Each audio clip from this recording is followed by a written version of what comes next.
I'm going to show you something really interesting, and it's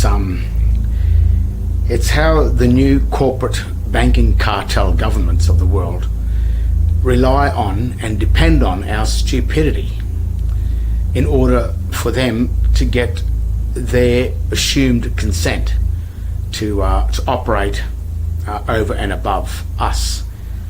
It's like a system where we become trustees or servants or slaves of their foreign banking cartel corporation. And what they say is that we are voluntary slaves, or voluntary servitude they call it. And voluntary servitude is the agreement to act as a slave. So it's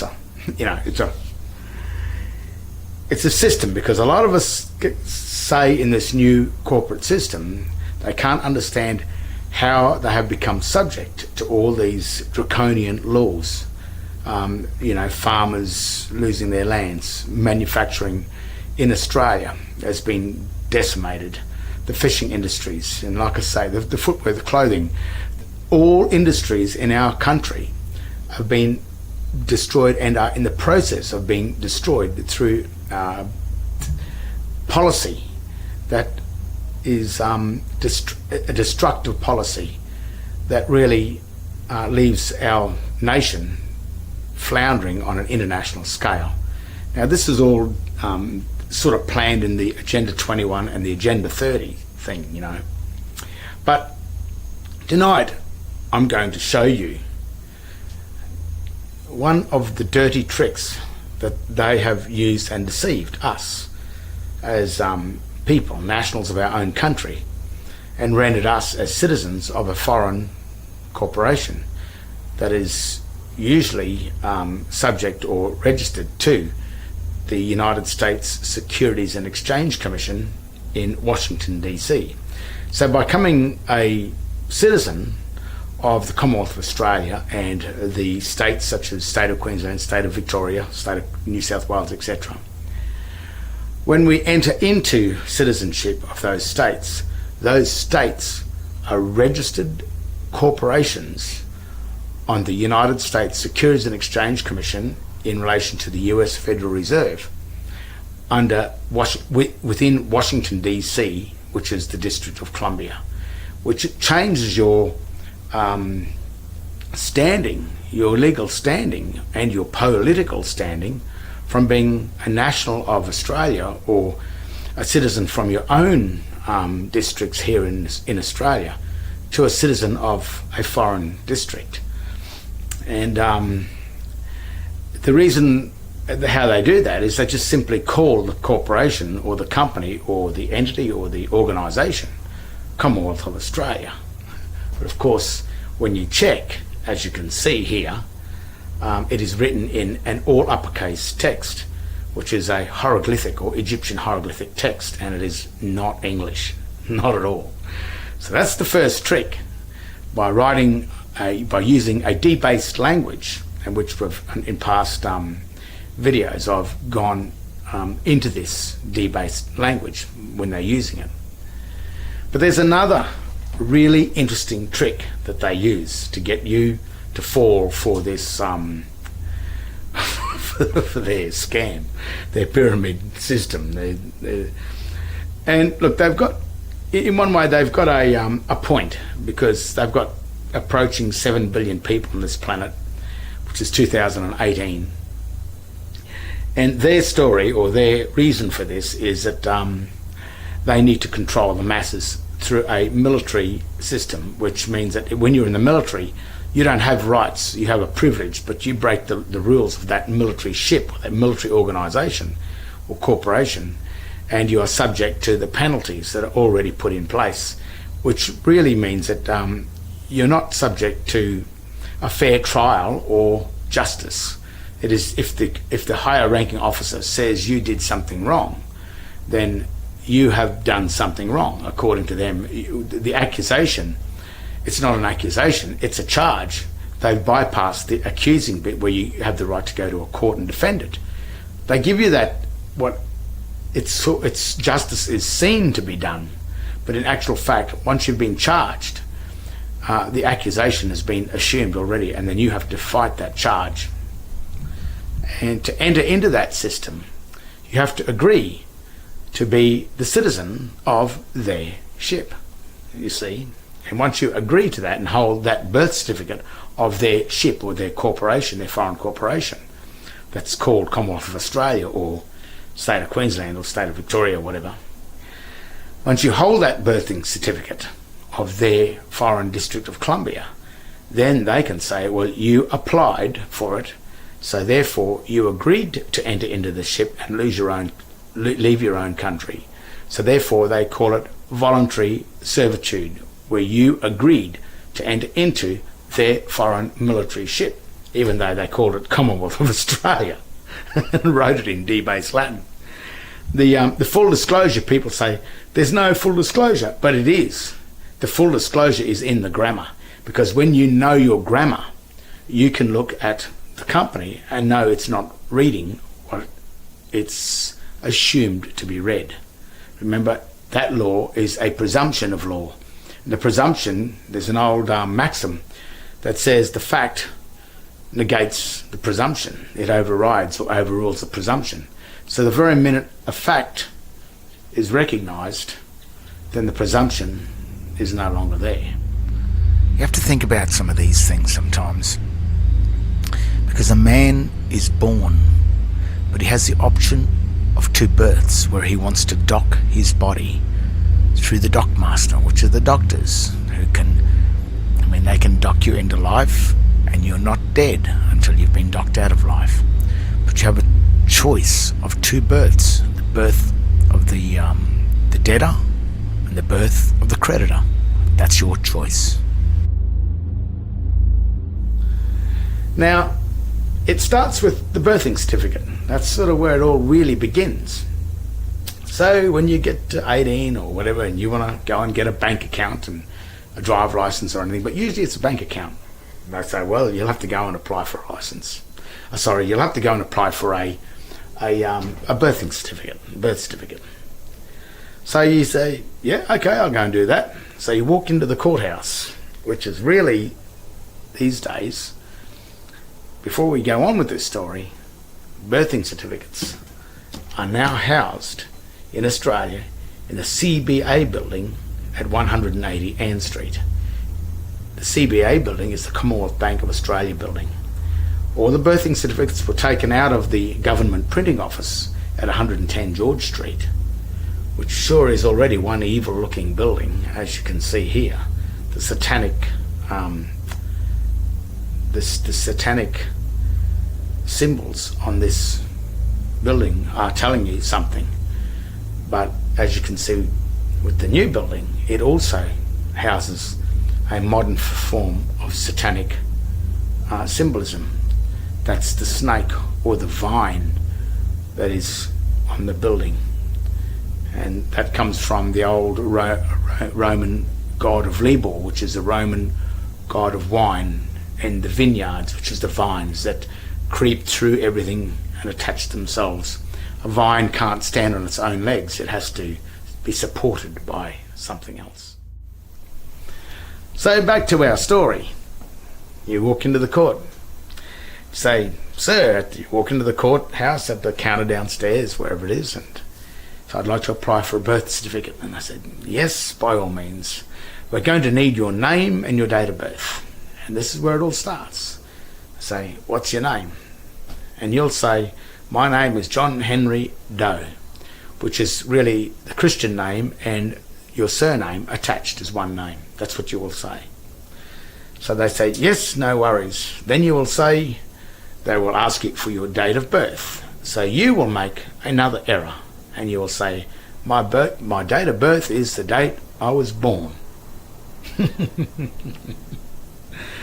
They say, yes, not a problem. So when you give the full name that included your surname or your last name, and you gave the date of birth that included your date of born, they give you this document here, which is called the State Birth Certificate.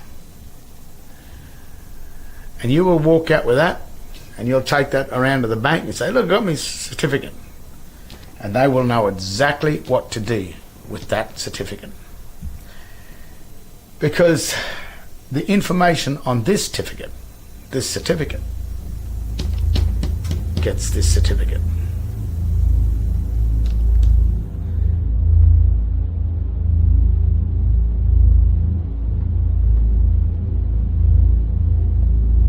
Now, when I went in and applied for my birth certificate, I did the same thing.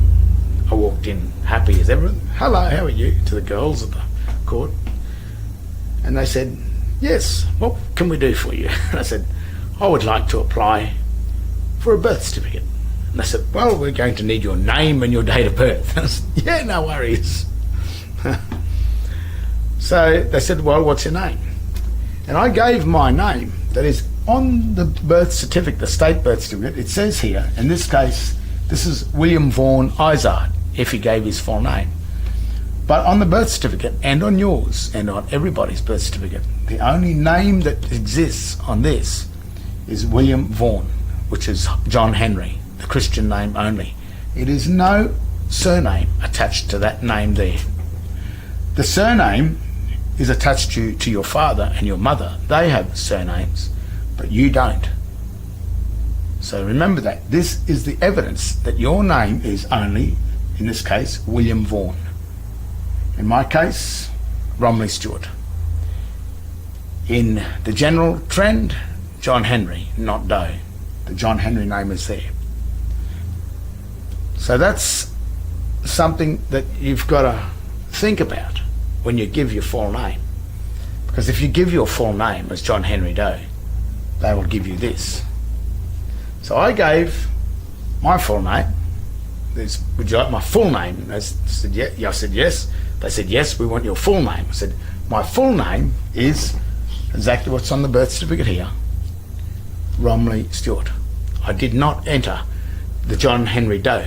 I just entered the John Henry. So they didn't do anything. They just, "Yep, have you got a date of birth?"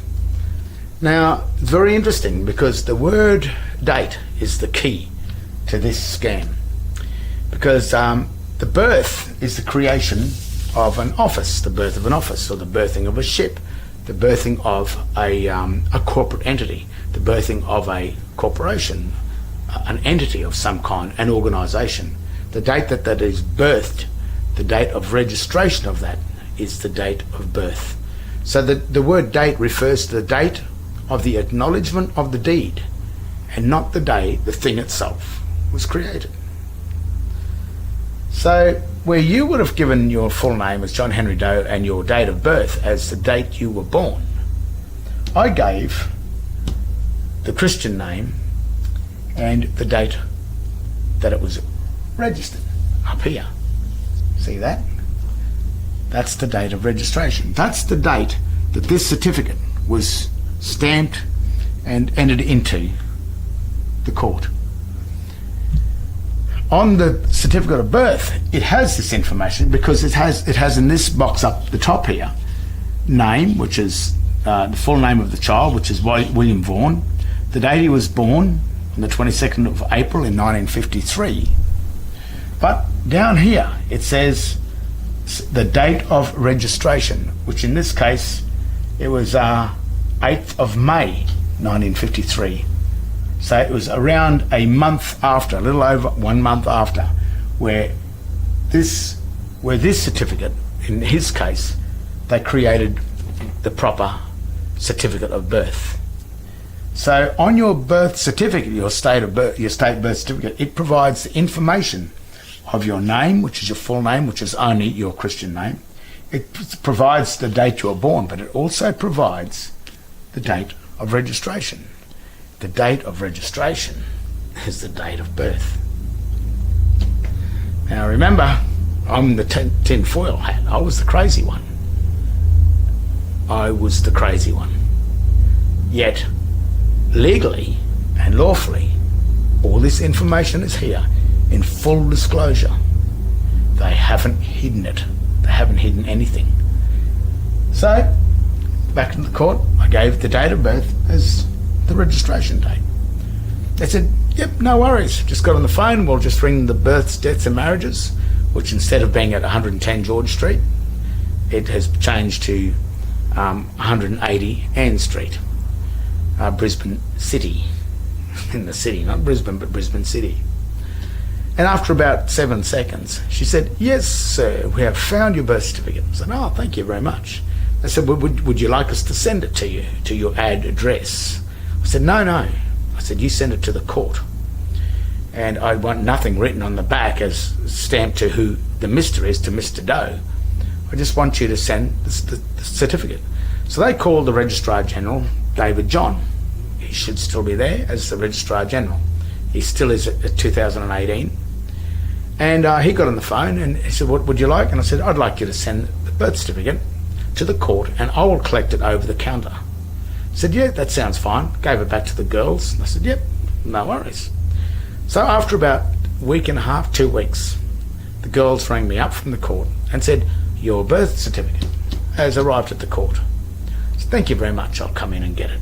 So that afternoon, I came into the court, walked into the court, and they had it still enclosed inside an envelope, a ledger. The envelope with the window on it, you know, the ones you get the bills in the mail. And I said, and it was addressed to the court.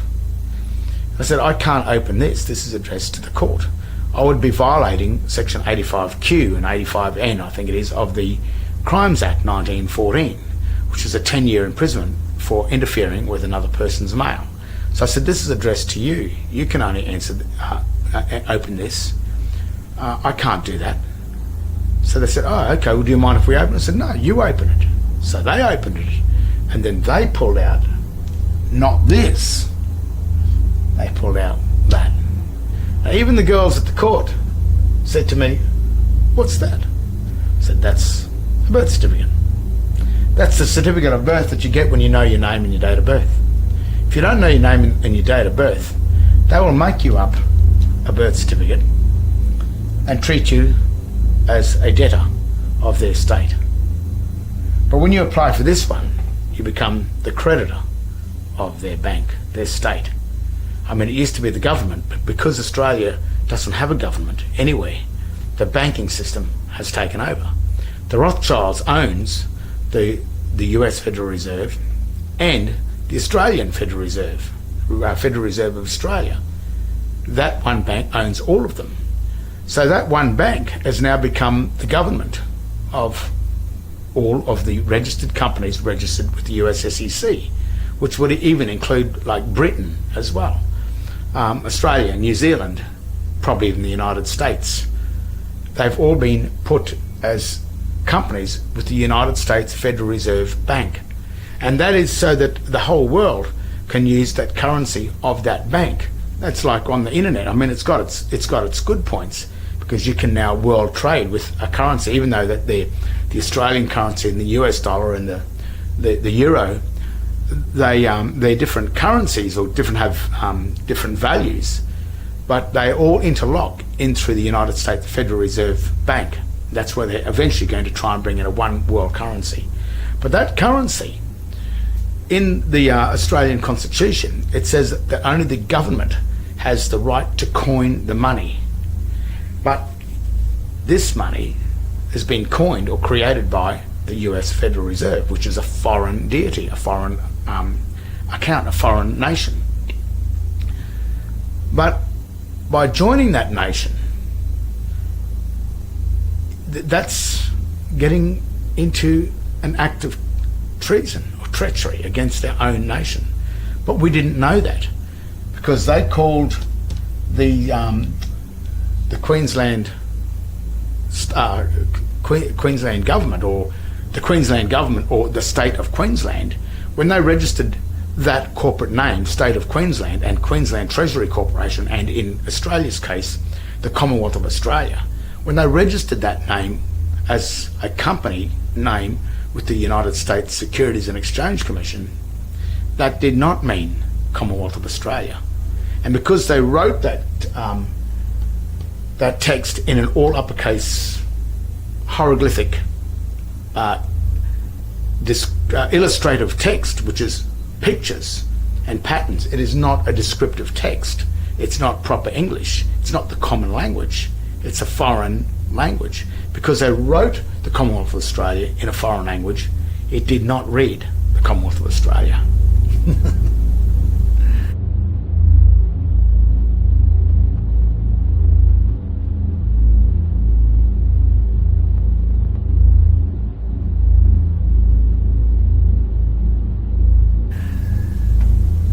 So, in my case, when I held this certificate of birth instead of this, then it changed my political stand from being in the state of the plebs or the plebeians, which is the pagans, the pagans, which are the debtors or the trustees of the bank.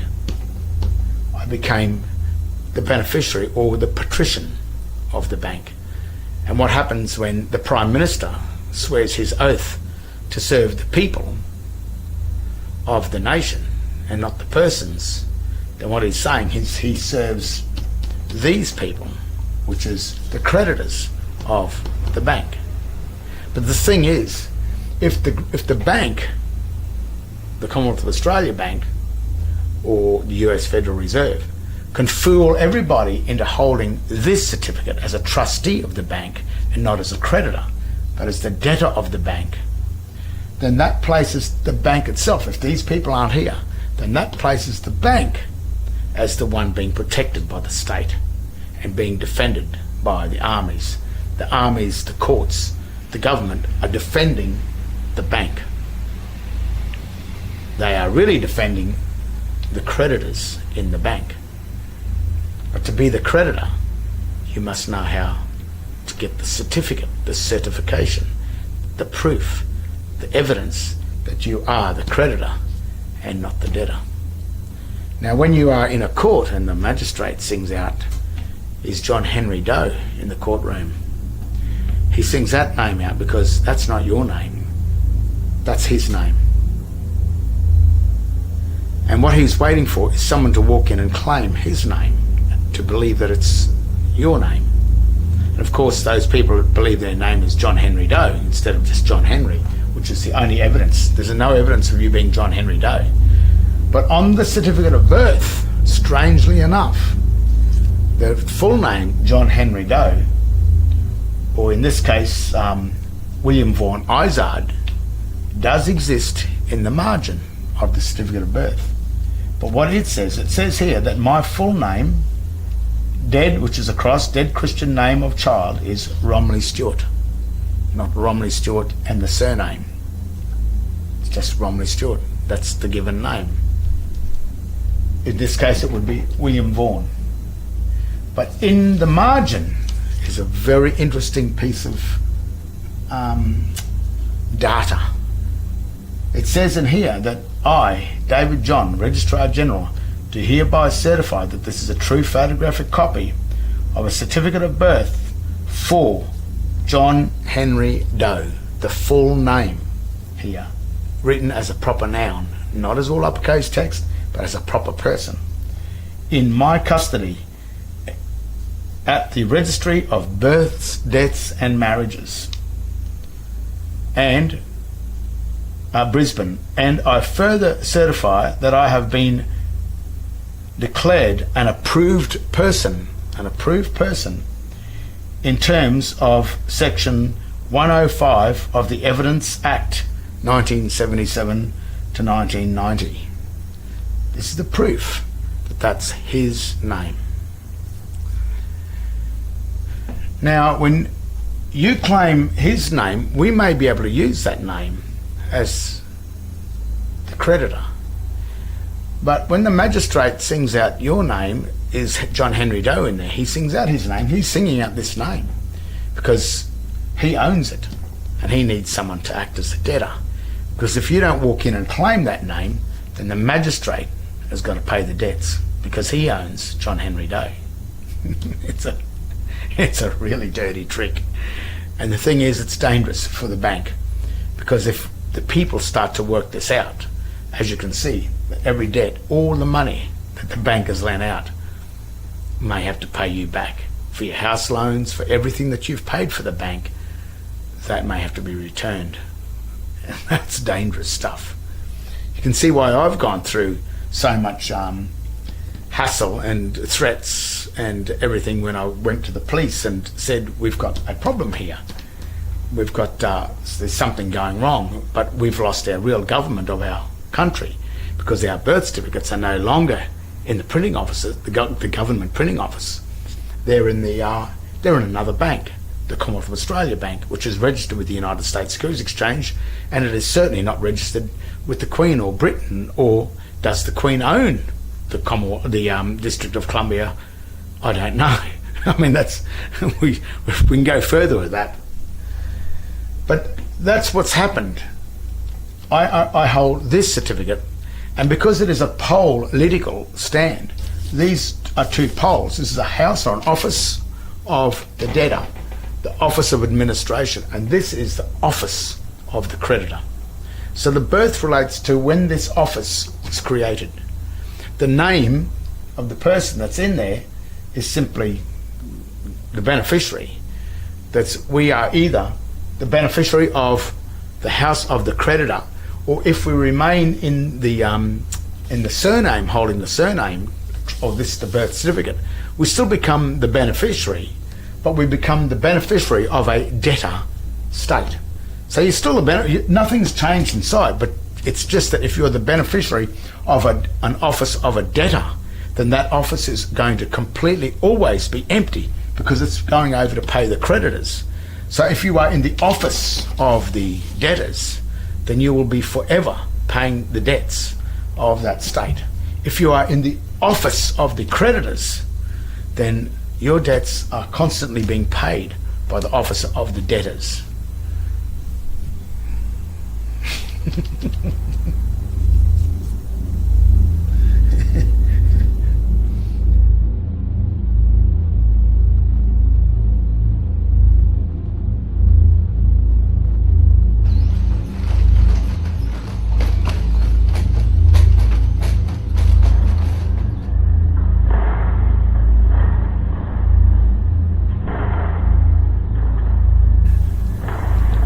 That's why when you walk into a courthouse to apply for your birth certificate, that's the one they need you to apply for.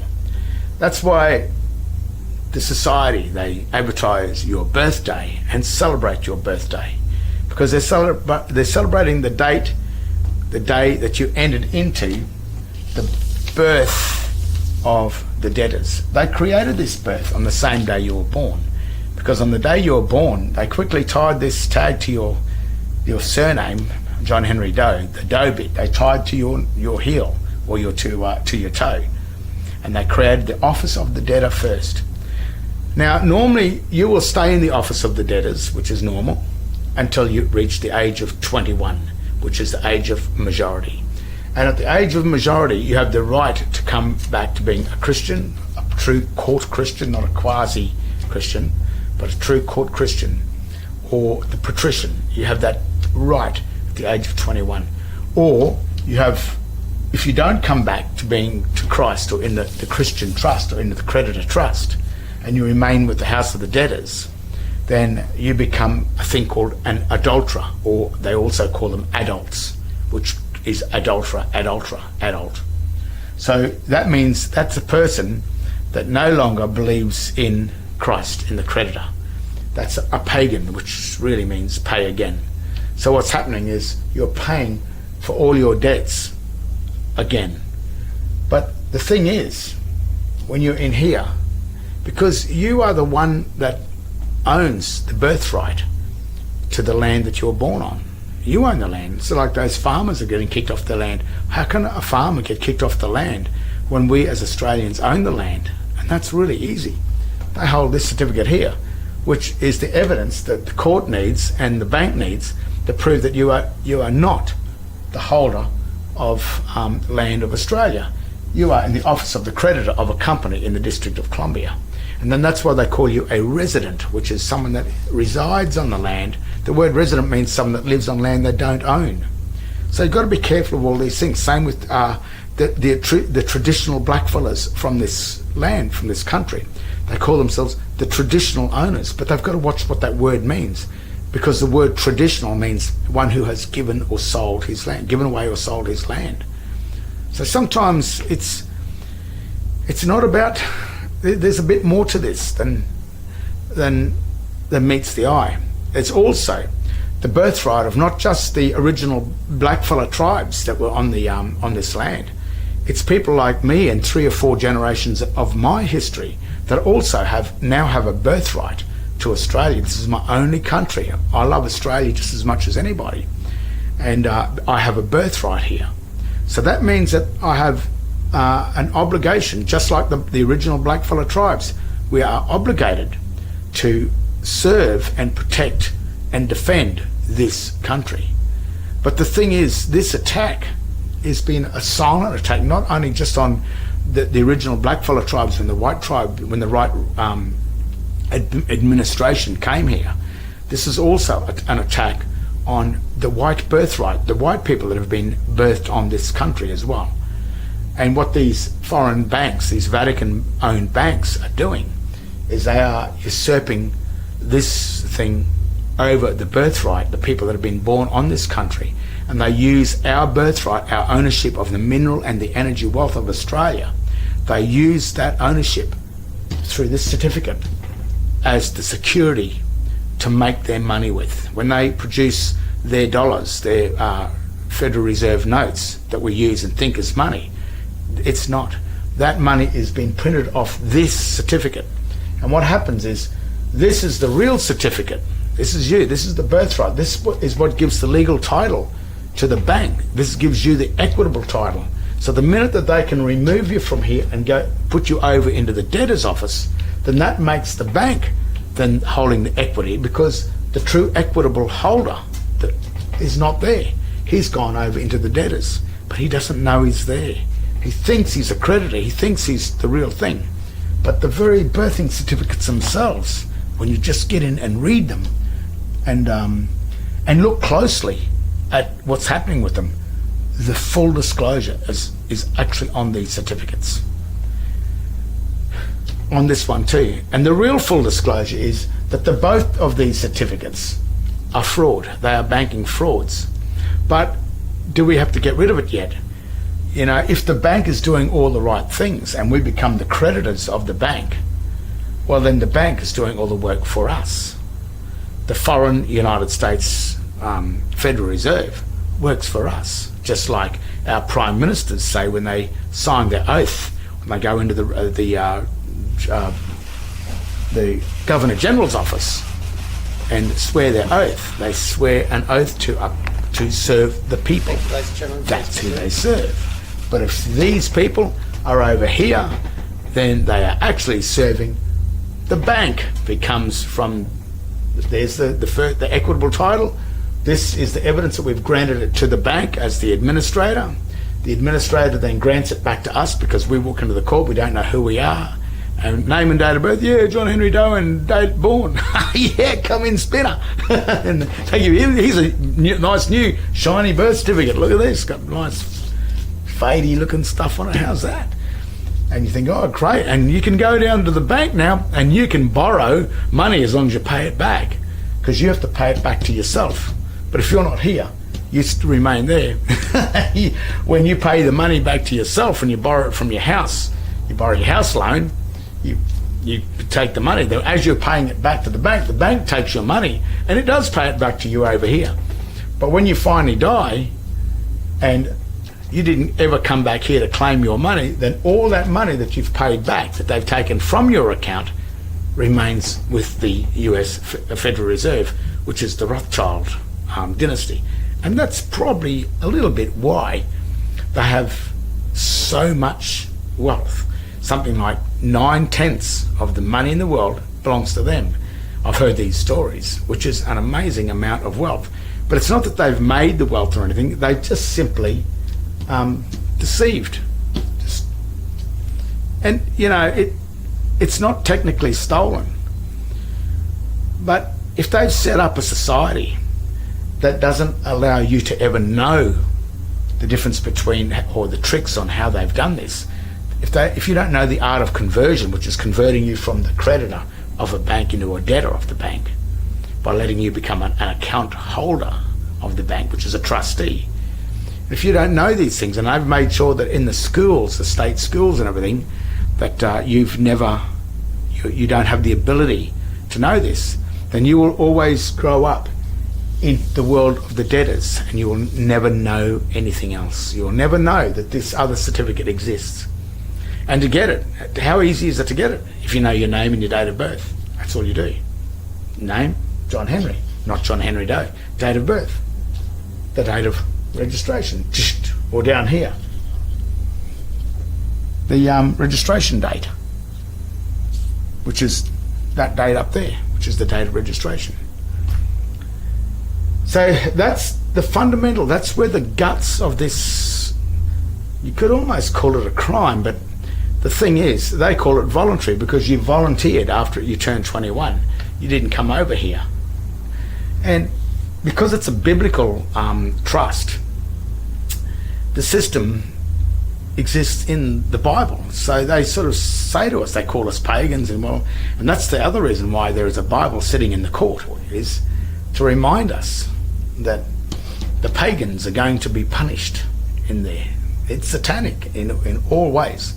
The Bible is the manual to Babylon. It's a Babylonian manual. So like a car manual, or your manual for your mower or your motorbike, you got to read the manual to make sure that you do everything right, to put the right oils in your engine and all this, in order not to void warranty. Well, the same thing with the Bible. It's a manual, and if you don't operate within the terms and conditions of that manual, you'll wind up in the pagan, the house of the pagans, the house of the plebs, the plebeians, the debtors, and you will never become a creditor or Christ or the patrician. You will remain as the pagans. And so they blame us for this, for our ignorance. But what happens if you watch too much television and you watch too much football and you're distracted by the really great life that's been set up for the pagans and the plebeians from the Roman days, where they had the Colosseums and everyone used to go there and watch all the entertainment. On those nights, that's when they used to pass many laws that even gave you a harder time. You look at Australia now, I mean, you blink and they've got a fine for you. They got that many fines that you're a criminal, but you just walk out the door and you're probably a criminal, because they just do this. On State of Origin night, government in Queensland holds Parliament on that night. So while all of Queensland's down there yahooing and drinking up over the State of Origin, they pass something like 300 or 400 new laws. Well, the plebs, out watching football, eating pies and drinking beer. Not saying that's a bad life. I quite enjoy that myself. And even though I hold this, I'll still enjoy a beer. I'm still Aussie, you know.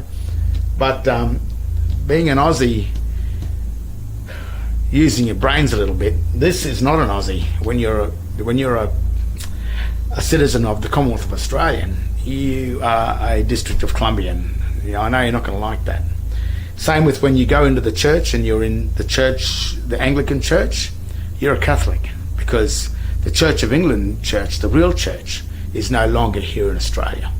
I think it went in 1973 when Gough Whitlam signed the Unidroit Treaty of Rome and handed the administration of Australia over to the Unidroit Treaty, or the civil procedure rules of the Vatican, which is really the rules of corporate law. That's why corporations run everything now, and that's why there are no more common law courts left, because our common law government not only probably has it been usurped and taken, I don't think Australia ever even had a government, because it was the British administration before this one in 1973 came in.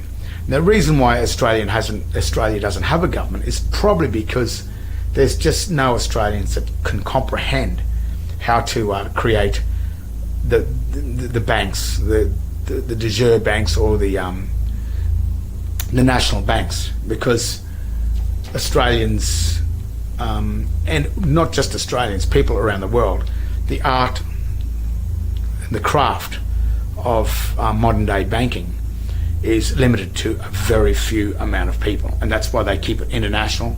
And the more central they get the government, as the UN or the United Nations or the EU, the European Union, the more central they get this government, the less and less they can let out the art and the craft of these fiat currency banking systems.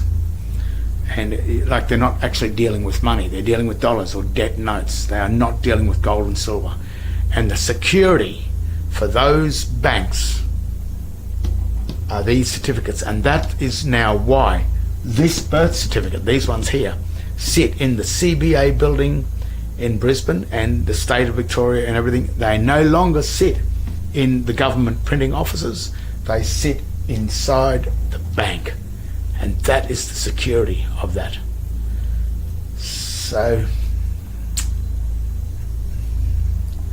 there's a little rundown coming from the tinfoil people, I guess you could say, the people that start to question this, and I've spent a lot of time trying to fathom this out, and the evidence of what I've assumed and the work of getting it sits here. And the other evidence is the very fact that these are now have been transferred from the government printing office into the Commonwealth Bank of Australia.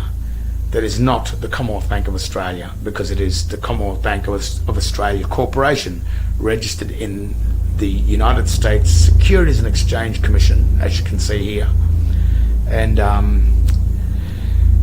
it derives from that District of Columbia. So that's a rundown on the two birthing certificates. So a lot of people say, what are you going on about these two birthing certificates? It's crap. It's, you lost the plot. Nah. There they are. Creditor, debtor, administration. Oh, you see that?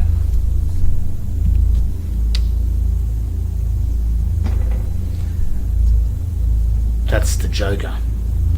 That's the card that transfers the ace down to the lowest card, number 1, the Joker card. And if you want to know where the Joker card is, go to your driver license, open up your driver license and have a look at the name on the driver license. And if you believe that's your name on the driver license,